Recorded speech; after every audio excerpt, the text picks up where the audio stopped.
नमस्कार, स्वराज एक्सप्रेस आप देख रहे हैं और मैं हूं आपके साथ काजल दुबे। बहुत स्वागत है आपका हमारे इस खास प्रोग्राम में। मध्य प्रदेश के कांग्रेस मुखिया जीतू पटवारी का बड़ा बयान सामने आया है। इस बयान के बाद सियासी पारा हाई हो गया है। जीतू पटवारी के बयान ने कांग्रेस की गुटबाजी की खबरों को एक बार फिर हवा दे दी है। आज चर्चा इसी मुद्दे को लेकर करेंगे। चर्चा को विस्तार दें उससे पहले देखें हमारी ये स्पेशल रिपोर्ट। मध्य प्रदेश कांग्रेस मुखिया का एक और बयान इन दिनों सुर्खियों में है। दरअसल जीतू पटवारी इन दिनों मध्य प्रदेश कांग्रेस के प्रभारी हरीश चौधरी के साथ अलग अलग जिलों का दौरा कर रहे हैं, लेकिन सतना में कांग्रेस पार्टी के कार्यकर्ता सम्मेलन में पीसीसी चीफ जीतू पटवारी ने बड़ा बयान दिया है। उन्होंने पार्टी में गुटबाजी की बात को एक बार फिर से स्वीकार करते हुए आने वाले दिनों में संगठन में बड़े बदलाव के संकेत दिए हैं। उन्होंने कहा कि अब संगठन में बदलाव की जरूरत है। उन्होंने मंच से ही हाथ जोड़कर नेताओं से कहा कि अपने अपने मतभेद खत्म कीजिए। इस दौरान उन्होंने एमपी कांग्रेस में संगठन में बदलाव के संकेत भी दिए। राहुल भैया, मैं आग्रह करता हूं आपसे, राजन सिंह जी, क्योंकि आपने मंच से सार्वजनिक सारी बातें की और खुल के, सिद्धार्थ आपसे भी आग्रह है, आप सबसे जो सीनियर लोग मंच पे है, मेरा हाथ जोड़ के प्रार्थना है, पिछली बातें भूल के आगे का भविष्य एकजुटता से पार्टी। देखिए, जीतू पटवारी अगर इसी भाषा में लाखों कार्यकर्ता जब कांग्रेस छोड़ के जा रहे थे बात करते तो ज्यादा बेहतर होता। तो इसलिए मैं कहना चाहता हूं कि अब पछताए का होत जब चिड़िया चुग गई है। वहीं जीतू पटवारी ने कहा कि 3 साल से जमे ब्लॉक अध्यक्षों को अब बदला जाएगा और पार्टी में अच्छा काम करने वालों को ऊपर लाया जाएगा, क्योंकि आज सभी को एक साथ मिलकर चलने की जरूरत है। हम कांग्रेस को नई दिशा देने का प्रयास कर रहे हैं। उन्होंने जिले में सभी विधायकों को गांव-गांव जाकर समन्वय के साथ काम करने की बात कही है। बहरहाल ये पहली दफा नहीं है। इससे पहले भी प्रदेश अध्यक्ष जीतू पटवारी खुले तौर पर कांग्रेस में कलह को लेकर बयान देते रहे हैं। ऐसे में उनके बयान को लेकर कई तरह के मायने निकाले जा रहे हैं कि क्या आने वाले समय में पटवारी के हाथ जोड़ने से कांग्रेस की गुटबाजी खत्म हो पाएगी। सलमान खान, स्वराज एक्सप्रेस। और इस पर ज्यादा चर्चा के लिए हमारे साथ मौजूद हैं अजय धवले, बीजेपी प्रवक्ता, संतोष परिहार, कांग्रेस प्रवक्ता है, हमारे साथ स्टूडियो में मौजूद है। इसके साथ ही केएस शाइनी जी, वरिष्ठ पत्रकार, हमारे साथ स्टूडियो में मौजूद है। आप तीनों मेहमानों का बहुत बहुत स्वागत करते हैं हम स्वराज एक्सप्रेस में। चर्चा की शुरुआत कांग्रेस प्रवक्ता से मैं करना चाहूंगी। सर, यहां पर आपने अभी खुद सुना, जीतू पटवारी ने कहीं ना कहीं स्वीकार कर लिया है कि कांग्रेस पार्टी में गुटबाजी चल रही है। एक क्विक रिएक्शन आपका। देखिए काजल दुबे जी, जीतू पटवारी जी उमंग सिंघार जी के नेतृत्व में पूरे मध्य प्रदेश में जो है कांग्रेस को मजबूत करने के लिए एक अभियान चलाया जा रहा है, जिसमें जो है अभी हमारे राष्ट्रीय प्रभारी हरीश चौधरी जी और वहाँ के बिंद के नेता माननीय अजय सिंह रावल भैया, पूरे लोग लगे हुए हैं और पूरी तरीके से कर रहे हैं। देखिए, बात उसकी नहीं है काजल जी, गुटबाजी भारतीय जनता पार्टी में नहीं है क्या? भारतीय जनता पार्टी अभी तक जो है अपना प्रदेश अध्यक्ष नहीं बना पाई। ये गुटबाजी की बात कर रही। भारतीय जनता पार्टी के भूपेंद्र सिंह जी वहाँ रो रहे हैं कि बोले मेरी कोई सुनता नहीं है। गोपाल भार्गव रो रहे हैं मेरी कोई सुनता नहीं है। कैलाश विजयवर्गीय रो रहे हैं कि मेरी कोई सुनता नहीं है। तो मध्य प्रदेश के अंदर भारतीय जनता पार्टी में कितनी गुटबाजी है दिख नहीं रहा क्या लोगों को? विधायक पैर पड़ लेता जाके जो है उनको कि साहब मेरे वो करो। मध्य प्रदेश के अंदर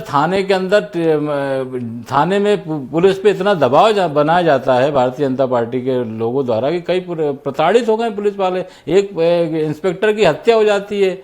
मऊ के अंदर पूरी तरीके से जो पूरे प्रदेश में हो क्या रहा है। देखिए, मेन बात यह है कि भाई आप अपनी देखो ना कि मध्य प्रदेश में हो क्या रहा है।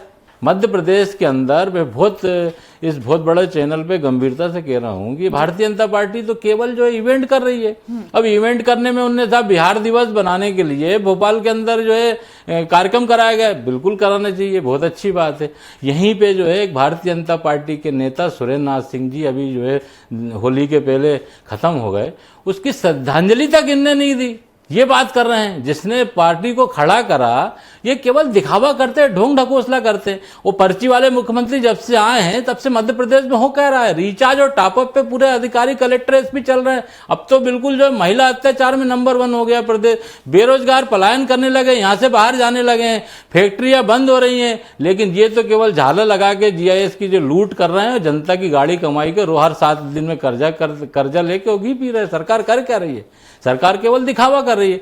बात यह है कि पूरी तरीके से मध्य प्रदेश में विधानसभा में कांग्रेस का प्रदर्शन आपने देखा, उमंग सिंगार जी ने कितना अच्छा जो पूरे हम जनता की मांग उठा रहे हैं, जनता के लिए लड़ रहे हैं। किसानों का भूमि अधिग्रहण बिल कितना बड़ा मामला है, क्या हो रहा है साहब मध्य प्रदेश के अंदर? किसानों की जमीन छीनी जा रही है बिना उसके जो है, तो ये पूरी लूट मची हुई है। ये तो क्या है, अडानी अंबानी को पूरे जो है सब देना चाहते हैं जमीनें, और जो है कुछ नहीं करना चाहते, केवल जनता को लूटना चाहते हैं और कुछ नहीं है। लेकिन संतोष जी, अभी आप कह रहे हैं कि कांग्रेस का प्रदर्शन आपने देखा, तो वो यूनिटी उभर कर क्यों नहीं आ रही है कांग्रेस की? नहीं काजल जी, कहाँ दिक्कत आ रही है? काजल जी आप ये बताइए ना, आप यूनिटी की बात कर रही हैं, इस मंच पे कौन सा नेता है जो बैठा नहीं है? जी सारे नेता बैठे हैं। भारतीय जनता पार्टी के मंच पे तो झगड़ा हो जाता है, जिला अध्यक्ष के ऊपर FIR हो जाती है, मंत्री विधायक में झगड़ा हो जाता है, सागर में क्या हो रहा है ये आप देखिए, इंदौर में क्या हो रहा है ये देखिए आप, तो पूरे प्रदेश के अंदर हो क्या रहा है देख तो रहो आप इसके अंदर। तो इनकी जो गुटबाजी है, भारतीय जनता पार्टी महाराज गुट, शिवराज गुट, मोहन यादव गुट नया हो गया है जब से पर्ची वाले मुख्यमंत्री,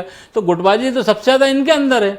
लेकिन ये बात नहीं करके कांग्रेस की बात करें, कांग्रेस के अंदर सारे लोग पूरे जमीनी स्तर पे कर रहे हैं और आने वाले समय में उसका रिजल्ट मिलेगा आपको। ठीक है अजय जी, गुटबाजी बीजेपी पार्टी में भी हो रही है, इस तरह के आरोप आपकी पार्टी पर लग रहा है, एक क्विक रिएक्शन आपका भी लेना चाहेंगे? जी काजल जी, मुझे लगता है जो जिस विषय को लेकर प्रासंगिक आज डिबेट था, संतोष जी ने पूरे डिबेट को डिरेल कर दिया है। क्योंकि मूल रूप से आज प्रश्न कांग्रेस के, जब आप नेतृत्व पर प्रश्न करेंगे तब कांग्रेस इसी प्रकार से हतोत्साहित हो जाती है, इसी प्रकार से विचलित हो जाती है। और ये हम नहीं कह रहे, मध्य प्रदेश की जनता बार बार अपने जनादेश स्पष्ट कर रही कि आज कांग्रेस मध्य प्रदेश चलाने में या मध्य प्रदेश का नेतृत्व करने में सक्षम नहीं है। ना मध्य प्रदेश से नहीं, अपितु देश की बात कर ली, ये पहली बार है कि देश में एक गैर कांग्रेसी पार्टी तीसरी बार केंद्र में सत्ता बनाती है और एक बेहतरी के साथ में सत्ता बनाती है। क्योंकि हमने देखा है कांग्रेस ने भी जब सत्ताएं बनाई हैं तब कांग्रेस का आप मार्जिनल रिकॉर्ड देख लीजिए, आदरणीय प्रधानमंत्री श्री नरेंद्र मोदी जी के मार्जिनल विक्ट्री का रिकॉर्ड देख लीजिए। दूसरा महत्वपूर्ण प्रश्न ये हो जाता है कि गुटबाजी की बात हम नहीं कह रहे, ये कांग्रेस का नेतृत्व पहली बार नहीं है। जीतू पटवारी जी की बात कर ले, जब से वो प्रदेश कांग्रेस के अध्यक्ष बने हैं, मध्य प्रदेश में सर्वाधिक कांग्रेस के कार्यकर्ता, सर्वाधिक असफल अध्यक्ष जीतू पटवारी जी, 4.5 लाख कांग्रेस के कार्यकर्ता पलायन कर चुके हैं। मध्य प्रदेश में पहली बार इतिहास में कांग्रेस 29 की 29 लोकसभा की सीटें हारती है। मध्य प्रदेश में पहली बार वरिष्ठ नेता, चाहे हम पूर्व मुख्यमंत्री दिग्विजय सिंह की बात कर ले, पूर्व मुख्यमंत्री कमलनाथ जी की बात कर रहे हैं, ये कह रहे हैं कि मैं बैठकों में बुला लिया जाता है, एजेंडा ही नहीं सर्व किया जाता। फिर हमने इनके आंदोलनों को देखा है, जो सड़क पर आंदोलन करते हैं कि आधे घंटे के भीतर मंच पे फोटोशॉप होता है, आंदोलन खत्म कर दिया जाता है। फिर हमने विधानसभा में इनका देखा कि रोज नया एजेंडा उठा लिया। यदि विपक्ष का कोई स्थायी विचार होता, विपक्ष का कोई स्थायी नेतृत्व होता, विपक्ष की कोई स्थायी नीतियां होती, तो निश्चित रूप से सत्ता पक्ष उन बातों पर विचार करता है। हम देश में सर्वाधिक समय विपक्ष में रहने का इतिहास हमारा है, लेकिन हमने एक सशक्त विपक्ष की भूमिका निभाई है। आप याद कर लीजिए वो दौर जब भारतीय जनता पार्टी मध्य प्रदेश में विपक्ष में हुआ करती थी, आप याद कर लीजिए वो दौर जब भारतीय जनता पार्टी केंद्र में विपक्ष में हुआ करती थी। क्या संसदीय डिबेट हुआ करते थे, पार्लियामेंट्री डिबेट्स में भारतीय जनता पार्टी का इसलिए भी कोई सानी नहीं होता था कि जनाकांक्षाओं को हम सदन के पटल पर रखते थे, सड़क पे हम जनहित के मुद्दे उठाते थे। कांग्रेस सड़क पर और सदन में दोनों जगह गुटबाजी की चर्चा कर रही है। जब मध्य प्रदेश की कांग्रेस की यह स्थिति है, जब 4 वर्षों में हमने देखा, विगत 2 वर्षों का इतिहास उठा दीजिए, 4 प्रदेश प्रभारी बदले इनके अभी तक के।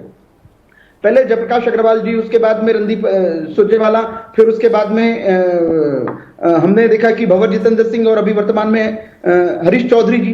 जिस कांग्रेस में नेतृत्व इस बात के प्रति आश्वस्त नहीं है कि किसके ले जाने से संगठन ठीक होगा, वो आज भारतीय जनता पार्टी को बता रहा है कि मध्य प्रदेश कैसे चलाना है। मध्य प्रदेश भारतीय जनता पार्टी सुशासन दे रही है, इसलिए विगत 20 वर्षों से मध्य प्रदेश में भारतीय जनता पार्टी अनबीटन मध्य प्रदेश में सत्ता भी चला रही है और संगठन भी मध्य प्रदेश का बढ़ रहा है। आज देश में हमारी भारतीय जनता पार्टी का जो हमारा मध्य प्रदेश की इकाई है, ये सर्वाधिक आदर्श इकाई है, संगठन, राष्ट्रीय संगठन ने जो जो लक्ष्य रखे हैं हम उनको क्रियान्वित करने में सफल रहे हैं। चाहे हम हमारे सदस्यता का रिकॉर्ड लीजिए, आजीवन सदस्य सहयोग निधि का रिकॉर्ड ले लीजिए, संगठन के कार्यक्रमों को भूत सशक्तिकरण को क्रियान्वयन करने का रिकॉर्ड ले लीजिए। हमसे कांग्रेस कंपैरेटिवली कहीं पे भी नहीं ठहरती। इसके दो प्रमुख कारण है कि स्थायी विचार नहीं होना, स्थायी नेतृत्व नहीं होना ना। और कांग्रेस आज समर्पित किसके लिए? जब आपका दल सिर्फ एक परिवार के प्रति समर्पित हो जाता है तो आप भारतीय जनता पार्टी जैसे कार्यकर्ताओं के दल के नहीं लड़ सकते, और मूल रूप से कांग्रेस को समझने की आवश्यकता है। अजय जी, अभी आप कंपैरिजन कर रहे थे, संतोष जी एक सेकंड, अभी आप कंपैरिजन कर रहे थे कि कांग्रेस पार्टी आपसे कंपेयर नहीं कर सकती। अभी आपने खुद देखा, अभी संतोष जी जब कह रहे थे कि आपकी पार्टी में भी अभी तक संगठन में बदलाव देखने को नहीं मिला, प्रदेश अध्यक्ष का अभी वो जिक्र कर रहे थे, तो इसका आपने कोई रिएक्शन नहीं दिया इस बात पर? मैं निश्चित रूप से देखा भारतीय जनता पार्टी की संगठन के जो हमारी संगठन पर्व है वो चल रहा है। मध्य प्रदेश में भारतीय जनता पार्टी के 62 संगठन के जिलाध्यक्षों का निर्वाचन हो चुका है, हमारे बूथों का निर्वाचन संपन्न हो चुका है, हमारे मंडलों का निर्वाचन संपन्न होगा और आगामी कड़ी में प्रदेश अध्यक्ष का निर्वाचन होना है। तो ये स्वाभाविक प्रक्रिया जो प्रत्येक संगठन के पर्व में होती है। तो मुझे लगता है कांग्रेस इस बात के प्रति चिंता नहीं करेंगे। भारतीय जनता पार्टी में आश्वस्त कर रहे हैं कि एक सामान्य कार्यकर्ता ही भारतीय जनता पार्टी में संगठन का नेतृत्व करता है। ये कांग्रेस नहीं है कि परिवार डिसाइड करेगा। गांधी परिवार के आश्रय पे यहाँ अध्यक्ष नहीं बनते। हमारे यहाँ हमारे जो जमीनी कार्यकर्ता है, हमारे मूल रूप से जो विचार को आगे बढ़ाने वाले लोग हैं, वही संगठन का नेतृत्व करते हैं और देश का भी नेतृत्व यही करते हैं। ये बार बार कांग्रेस आरोप लगाती है पर्ची वाली मुख्यमंत्री की। डॉक्टर मोहन यादव जी मध्य प्रदेश के अपने कर्तव्य परायणता की वजह से, अपने कर्मशीलता की वजह से आज मध्य प्रदेश के मुख्यमंत्री है। एक सामान्य परिवार से आया व्यक्ति भारतीय जनता पार्टी में प्रदेश का मुख्यमंत्री हो सकता है। यह कांग्रेस नहीं है जहां फ्यूडल लैंड और सामंत लोग मुख्यमंत्री पद पे बैठते हैं। ये कांग्रेस नहीं है जहां परिवार की दया से लोगों को पद मिलते हैं। हमारे यहाँ व्यक्ति योग्यता, क्षमता और अपने परिश्रम से संगठन के सर्वोच्च पदों को प्राप्त करता है। काजल जी, चलिए ठीक है। संतोष जी, मैं आपके पास आना चाहूंगी, के.एस. शाइनी जी से भी एक रिएक्शन लेना चाहूंगी। शाइनी जी, क्या कहती हैं आप? चाहे दोनों पार्टी की बात करें, चाहे कांग्रेस की बात करें या बीजेपी की बात करें, दोनों में ही कहीं ना कहीं अंतरकला देखने को मिलती है। फर्क बस इतना नजर आता है कि कांग्रेस की उभर कर सामने आ जाती है और बीजेपी की अगर बात करें तो वो चीज सामने नहीं आती है। एक क्विक रिएक्शन आपका लेना चाहूंगी। काजल जी, अभी जैसे आपने दोनों प्रवक्ताओं को सुना, कांग्रेस में गुटबाजी है, ये कोई छुपी हुई बात नहीं है ना। इस पर हैरान करने की बात यह है कि जब आप एक सार्वजनिक मंच से, प्लेटफॉर्म से आप इस तरह की बातें करते हैं तो वो बात सार्वजनिक हो जाती है। Correct. वो कोई पार्टी के अंदर की बात नहीं रह जाती है फिर। तो अजय सिंह जी ने भी ये बात वहीं से कहा कि मतलब वो कैसे हारे हैं, किसने उनको हराया, ये बात तो ये कहाँ किस चीज़ पे निशाना लगाता है।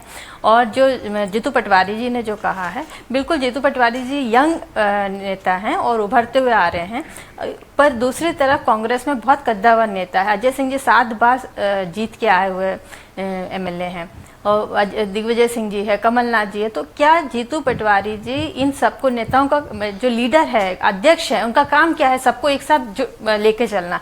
क्या ये संभव है कांग्रेस के अंदर इतने कद्दावर नेताओं को जीतू पटवारी जी एक मंच के नीचे, एक प्लेटफॉर्म पे ला पाएंगे? क्योंकि आज के ये ठीक है कि बीजेपी के अंदर भी गुटबाजी है, कांग्रेस के अंदर भी, ये बराबरी नहीं करें। आज जनता को क्या चाहिए? एक स्ट्रांग ऑपोजिशन चाहिए, जनता की आवाज उठाने वाले एक ऑपोजिशन चाहिए। क्या मध्य प्रदेश में कांग्रेस वो कर पा रही है? कांग्रेस जब अपने ही अंदरूनी झगड़ों को नहीं सुलझा पाएगी तो जनता के मुद्दों पर कैसे लड़ेगी? तो सबसे बड़ी बात यह है कि कांग्रेस की आज मतलब जनता की जरूरत है कि कांग्रेस के अंदर यूनिटी हो। बीजेपी तो जीत ही रही है, बीजेपी को हराने के लिए कांग्रेस को स्ट्रांग होना बहुत जरूरी है मध्य प्रदेश में। नहीं तो कांग्रेस एकदम, आप देखिए ना, इस बार जो लोकसभा इलेक्शन है उसमें कांग्रेस बिल्कुल साफ हो गई। अब आप इसको कैसे आप निकाल पाएंगे इस दलदल से कांग्रेस को, जब कांग्रेस के अंदर यूनिटी होगी और वो आप सार्वजनिक रूप से इस तरह की बात करेंगे तो कहीं ना कहीं जनता में ये मैसेज जाता है, वर्कर्स में मैसेज जाता है कि कांग्रेस के अंदर यूनिटी नहीं है। संतोष जी, कितना बड़ा टास्क हो जाएगा कांग्रेस को एक ही प्लेटफॉर्म पर सारे कार्यकर्ताओं को लेकर आना? देखिए काजल जी, टास्क वाली कोई बात इसलिए नहीं कि अभी मंच पे जो कार्यक्रम हुआ पूरे जगह मध्य प्रदेश में दौरे हो रहे हैं। हमारे राष्ट्रीय प्रभारी, सह प्रभारी पूरी तरीके से घूम रहे हैं और जीतू पटवारी जी के नेतृत्व में नए ऊर्जा के साथ नए लोग जुड़ रहे हैं। वो काफ़ी अच्छा चल रहा है, कार्यक्रम चल रहा है हर जगह जो है पूरी तरीके से। जनता की लड़ाई सीधे सीधे सड़क से लेके सदन तक लड़ी जा रही है। मध्य प्रदेश के अंदर आपको दिख रहा है, अभी आपने पूर्व में देखा होगा कि लोकसभा चुनाव में हमारी पार्टी छोड़ के राम रामनिवास रावत जी गए थे, उसके बाद जीतू पटवारी जी के नेतृत्व में हम चुनाव जीते हैं। जिसकी सरकार और उसके मंत्री और पूरी मशीनरी उसका उपयोग, शासकीय मशीनरी का दुरुपयोग करके पूरी लग गई थी। इसके बाद भी जो है जीतू पटवारी जी के नेतृत्व में हमारे विधायक जीते, वहां से रामनिवास रावत जी चुनाव हारे। और अब पूरे प्रदेश के अंदर सब जगह दौरा करके एक तैयारी की जा रही। देखिए, आप अभी जो बात कर रहे हैं भारतीय, हमारी विपक्ष की भूमिका है। विपक्ष में इन्होंने जो सपने दिखाए थे, प्रधानमंत्री आए थे, बोले सबको जो है 450 रुपये सिलेंडर मिल जाएगा, मिला क्या? साल में 2 करोड़ रुपए लोगों को रोजगार का बोला था, कितने 11 साल में 22 करोड़ लोगों को रोजगार हुआ क्या? तो ये पूरे जो झूठ बेचते हैं, सपने दिखाते हैं, वो करते कुछ जमीन पे है नहीं। जीआईएस में अभी इन्होंने पूरे तरीके से इतने सारे 250-300 करोड़ रुपए खर्च कर दिए, हुआ क्या? रिजल्ट नहीं आ रहा ना इसका, रिजल्ट केवल लूट में आ रहा है, लूट रहे हैं। और रिचार्ज और टॉपअप पे कलेक्टर और एसपी, जब पूरा प्रशासन चलेगा, जब लूट करोगे तो पूरे मध्य प्रदेश, तो हमारा बिहार, उत्तर प्रदेश से बेहाल हो जाएगा और ऐसे भी नीचे गिरते जा रहा है। महिला अत्याचार में पूरा डूबा हुआ है प्रदेश, बेरोजगारी में डूबा हुआ है। और मध्य प्रदेश में एकाध तो कुछ उपलब्धि बता दें कि इनने कुछ करा हो। केवल जो है वहां भूपेंद्र सिंह जी रोते हैं, या कैलाश विजयवर्गीय जी रोते हैं, वहां राकेश सिंह जी रोते हैं। तो मध्य प्रदेश में क्या हो रहा है भारतीय जनता पार्टी में, उस पर कोई नजर है नहीं। नजर केवल ये है कि साहब जो, और दूसरा क्या है, उसके कारण है इनके पास अमला है, इनके पास जनसंपर्क है, सारी चीजें। अगर कोई दिखा भी देगा उनके उसमें, तो जो दूसरे दिन से विज्ञापन नहीं मिलने लगेंगे। तो बहुत सारे इशू रहते हैं। आज का सोशल मीडिया का प्लेटफॉर्म है, वो सोशल मीडिया में सब पता पड़ जाता है, तो बाद में फिर इनको वो करना पड़ता है।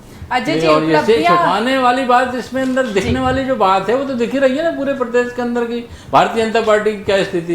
ये भोपाल में सानी जी भी बहुत काफी पुरानी वो है, इनसे पूछ, सुरेंद्र नाथ सिंह यहाँ के एमएलए रहे हैं मध्य के, कितने बड़े नेता, उन्होंने शुरुआत करी है। शुरुआत करने के बाद भारतीय जनता पार्टी ने एक शोक सभा तक वो नहीं करी इनकी। अब इससे, और बिहार दिवस में, बिहार में चुनाव है, बिहार दिवस मनाते हैं, तो ये केवल जनता में दिखावा करते हैं, करते कुछ नहीं जनता के लिए, केवल लूटते हैं। और लूट के जो है बड़े बड़े नेता अपने पेट भर रहे हैं और कार्यकर्ता वैसे के वैसे घूम रहा है, वो देख रहे हैं पूरे प्रदेश के अंदर। जी Ajay ji, show off BJP में ज्यादा है, इस तरह का आरोप संतोष जी लगा रहे हैं। जो आप विकास की अभी बात कर रहे थे, वो जमीनी हकीकत में उनको नजर नहीं आ रही है। नहीं सानी जी, नजर नहीं आ रही, दिख नहीं रही है, दिख ही नहीं पूरे प्रदेश में कहीं ऐसा दिख नहीं रहा है जहाँ पे इनकी सारी योजनाएं भ्रष्टाचार की भेंट क्यों चढ़ रही है। स्मार्ट सिटी पूरे देश में जो है, इनने 2020 में खत्म होने वाली थी, 25 में एक आध जगह पूरी हुई क्या? नल जल योजना का क्या हुआ? पूरी तरीके से भ्रष्टाचार के भेंट चढ़ गया। प्रधानमंत्री आवास के अंदर पूरे 25% ज्यादा कहीं काम नहीं है। तो ये लूट के कर क्या अपने खुद के जेब भर रहे हैं, और जो मध्य प्रदेश को जो कर्ज में डाल रहे हैं। दिखना भी तो चाहिए ना कि आप इतना खर्चा कर रहा हो सब कुछ, तो प्रदेश के अंदर देखना, दिख तो रहा नहीं है। ठीक है, केवल दिखावा हो रहा है, इवेंट करते हैं, खुद की ब्रांडिंग करते हैं और कर्ज ले रहे हैं हर 7 दिन में। चलिए आंसर ले लेते हैं। जी अजय जी, दिखावा कर रही है सिर्फ बीजेपी, आरोप लग रहे हैं। मैं पहले तो कर्ज के आंकड़े से शुरुआत करता हूं। मध्य प्रदेश में भारतीय जनता पार्टी की सरकार जो कर्ज लेती है, वो जीएसडीपी की परमिशन लिमिट में लेती है, well with in the limit लेती है, लोन डिफॉल्ट नहीं है और टाइमली रिपेमेंट होता है। अब मैं इनके शासित राज्यों का कर्जे के आंकड़े बता रहा हूं। कर्नाटक में इनकी कांग्रेस की सरकार है, 5,97,000 करोड़, मतलब कुल 6 लाख करोड़ का कर्जा है। इनकी सरकार है तेलंगाना में 4 लाख करोड़ रुपए का कर्जा है। इनके अलायंस की सरकार है तमिलनाडु में 8.5 लाख करोड़ रुपए का कर्जा है। इनकी अलायंस की सरकार है पश्चिम बंगाल में 7 लाख करोड़ रुपए का कर्जा है। तो ये जो देश में इंफ्रास्ट्रक्चर डेवलपमेंट होता है, और मध्य प्रदेश के आंकड़े इसलिए कि हमको जो मध्य प्रदेश बीमारू मिला था, उसको विकसित मध्य प्रदेश बनाने के लिए विगत 20 वर्षों में भारतीय जनता पार्टी ने, मध्य प्रदेश का बजट कभी 23,000 करोड़ होता था, 4,21,000 करोड़ का है। तो आपको यह समझना पड़ेगा कि मध्य प्रदेश का बजट कहां हुआ है। 6,500 करोड़ रुपए का मध्य प्रदेश का कैपिटल एक्सपेंडिचर हुआ करता था 2003-04 में। आज मध्य प्रदेश का कैपिटल एक्सपेंडिचर आप देखेंगे 80,000 करोड़ रुपए के आसपास है। ये बहुत महत्वपूर्ण हो जाते हैं आंकड़े इसलिए भी कि किस सरकार ने विकास किया या नहीं किया है। तो हम निश्चित रूप से कह सकते हैं कि मध्य प्रदेश की जनता इस बात पे के प्रति अपना विश्वास जताती है। मध्य प्रदेश की जनता और कांग्रेस के संतोष जी या कांग्रेस को यदि विकास नहीं दिख रहा है, लेकिन मध्य प्रदेश की जनता को विकास दिख रहा है और वो विकास को अपना मतदान करती है, विकास को अपना विश्वास दिखाती है, और इसीलिए आज भारतीय जनता पार्टी मध्य प्रदेश में अनबीटन है। जी संतोष जी कुछ कहना चाह रहे थे। देखिए काजल जी, विकास तो इनका इतना अच्छा दिख रहा है कि इनके शिवराज सिंह चौहान जी जब विदेश गए थे, बोला अमेरिका से अच्छी सड़कें हैं, तो इनको दिख रही होगी इनके चश्मे से। मध्य प्रदेश के अंदर पूरी तरीके से जो विकास केवल इनके बड़े बड़े नेताओं का हो रहा है, जनता में तो कुछ ऐसा दिख नहीं रहा है। अगर विकास हो रहा होता तो दिखता नीचे, पूरी तरीके से सारी योजनाएं जो है ठप पड़ी हुई हैं, केंद्र से पैसा आता नहीं है, मध्य प्रदेश में टैक्स बढ़ता जा रहा है दिन पे दिन। तो विकास तो इनका जो है केवल झूठी बेईमानी है। लाडली बहना को बोला 3,000 रुपये देंगे, इनने 450 का सिलेंडर का बोला, तो करते नहीं है कुछ, केवल बताते रहते हैं, सपने बेचते रहते हैं, बेच के जो है जनता को आप बताते रहो, करना कुछ नहीं है, बस सब दिखावा दिखावा करना है। तो वो तो दिख ही रहा है पूरे प्रदेश के। ठीक है, शाइनी जी कुछ कहना चाह रही हैं? संतोष जी ने काफ़ी कुछ गिनाया कि किस तरह से प्रदेश दत्त में जा रहा है। मैं सिर्फ ये कहूँगी कि इसका बहुत बड़ा एक जो श्रेय है वो विपक्ष को भी जाता है। विपक्ष अगर मुद्दे स्ट्रांगली उठाएंगे तो ये करप्शन को कंट्रोल किया जा सकता है। अगर आपको सत्ता पक्ष जो है उनके पास कोई पूछने वाला ही नहीं रहेगा तो वो अपने मनमानी करेंगे। विपक्ष का काम क्या है? सत्ता पक्ष अगर कुछ भी इस तरह के अब GIS हुआ है तो उसमें जो भी करप्शन हुआ है, जो चीज़ें उसको हाईलाइट करे, उसको जनता के सामने लेके आए, सड़कों पर आए। जो अगर महिलाओं के साथ अत्याचार हो रहा है तो उसको कौन उठाएगा मुद्दा? विपक्ष को उठाना चाहिए। विपक्ष क्यों नहीं सड़क पे आता है? अब विपक्ष अपने ही कांग्रेस अगर अपने ही अंदर के अंदरूनी झगड़ों से नहीं उभर पाएगी तो ये कैसे इसको समस्या हल होगी? मैं यही बात कह रही हूँ कि आज की तारीख में मध्य प्रदेश में एक स्ट्रांग ऑपोजिशन ही नहीं है। अगर जनता को अपनी बात रखना है तो वो विपक्ष के थ्रू रखते हैं, और विपक्ष जो है जनता के मुद्दा जो है विपक्ष सामने लेके आता है। अगर सरकार में कुछ भी गलत होता है उसको कौन हाईलाइट करता है? उसमें विपक्ष करते हैं। तो विपक्ष अगर इस चीज को करने में सक्षम रहेगा तो इस तरह की जो चीजें वो कम होगा। मैं ये नहीं बोल रही कि पूरी तरह हट जाएगा, लेकिन विपक्ष कहीं ना कहीं इसको कंट्रोल तो कर ही सकते हैं। जी संतोष जी। जी देखिए, सानी जी ने बहुत अच्छा बोला, और हमारे विपक्ष की जिम्मेदारी है कि हमें पूरे प्रदेश के अंदर जो भी जनता की मांग है उसके लिए करना चाहिए, और पूरे मध्य प्रदेश में सारी जगह हो रहा है। वो सब चीज़ें जो है, पन्ना में अभी घटना घटी एक महिला के साथ, उसको वहाँ पे जाके जो FIR दर्ज कराई।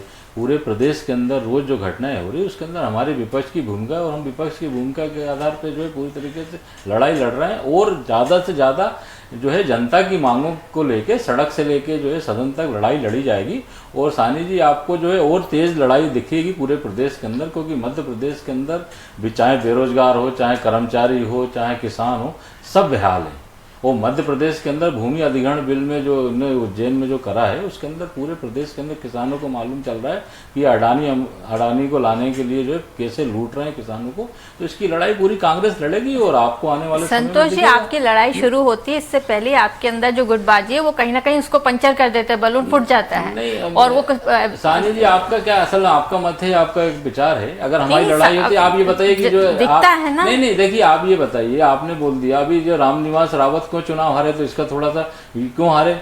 हमारा संगठन था ना, हाँ, तो वहाँ बीजेपी में वही मैं कह रही, जहाँ वहाँ गुटबाजी थी इसलिए वो हार गए। आप जो बीजेपी के अंदर में गुटबाजी की वजह से वो हारे। भारतीय जनता पार्टी ने जो है मंत्री बनाया, उनने कांग्रेस से जो खरीद फरोख्त ले गए, उसके बाद तो ये संगठन जो है चारों तरफ से ऐसा नहीं है। जो आपका कहना है, जो भी अच्छा से अच्छा को सुधार करेंगे और दिखेगा आपको सुधार। और दो जब पार्टियां लड़ती हैं तो एक पार्टी जो है, अब हमारी विपक्ष मेन भूमिका है तो आगे और उसके अंदर सुधार करके और उसके अंदर दिखेगा। उसके अंदर जीतू पटवारी जी और उमंग सिंघार जी के नेतृत्व में देखा भी कि सड़कों पे जो है आंदोलन चल रहा है, हर महीने आंदोलन हो रहा है, प्रदर्शन हो रहा है, महिलाओं के विभा पटेल जी के नेतृत्व में चल रहा है। तो पूरे प्रदेश में और ज्यादा जो है ज्वलन समस्या है, उसके लिए आपको जो है पूरे प्रदेश में दिखेगा, और जहाँ पूरी तरीके से जो है अच्छे से अच्छा जो है हो सकता है वो करेगी पार्टी। हमारी जो विपक्ष की भूमिका है हम करेंगे। ठीक है, शाइनी जी, आखिरी प्रश्न आपसे लेना चाहूंगी मैं कि यहाँ पर जिस तरह से देख रहे हैं हम, बीजेपी कांग्रेस दोनों ही पार्टी में कहीं ना कहीं बदलाव के संकेत भी नजर आ रहे हैं। क्या लगता है आपको कि अगर बदलाव होगा, जो गुटबाजी हम देख रहे हैं, क्या ये कहीं ना कहीं अगर बदलाव होगा तो ये खत्म होती हुई नजर आ सकती है? ये तो वक्त ही बताएगा किस तरह से खत्म होगा। संतोष जी ने जिस तरह आश्वासन दिया है तो हो सकता है कांग्रेस अपना जीतू पटवारी जी के नेतृत्व में कुछ अच्छा करेगी, लेकिन मेरा ये मानना है, बहुत स्ट्रांग व्यू है कि मध्य प्रदेश को एक बहुत अच्छा ऑपोजिशन की बहुत ज़रूरत है। कि आज के तारीख में जिस तरह से संतोष जी ने गिनाया कि जिस तरह से प्रदेश का हालत हो रही है, बहुत सारे करप्शंस हैं, एजुकेशन का प्रॉब्लम है, हेल्थ इश्यूज़ हैं, तो ये मॉनिटर कौन करेगा? ये विपक्ष की भूमिका है, और विपक्ष की भूमिका के लिए विपक्ष स्ट्रांग होना चाहिए। जिस तरह की गुटबाजी कांग्रेस के अंदर है वो अगर कंट्रोल हो जाता है तो निश्चित तौर पे मध्य प्रदेश की जनता के लिए बहुत बड़ा एक सौगात हो। चलिए, आप तीनों मेहमानों का बहुत बहुत शुक्रिया हमसे बातचीत करने के लिए। समय हमें और इजाजत नहीं देता है आगे बातचीत के लिए। तो देखिए, कहीं ना कहीं कांग्रेस की कलह जो है वो देखने को मिल रही है। हालांकि गुटबाजी की बात करें तो बीजेपी में भी है, कांग्रेस में भी है, लेकिन अब आने वाले दिनों में संगठन में बदलाव के संकेत नजर आ रहे हैं। अब देखना होगा कि बदलाव होने के बाद आखिर किस तरह की स्थिति यहां पर देखने को मिलती है। फिलहाल इस पेशकश में इतना ही। दीजिए इजाजत और देखते रहिए स्वराज एक्सप्रेस। नमस्कार।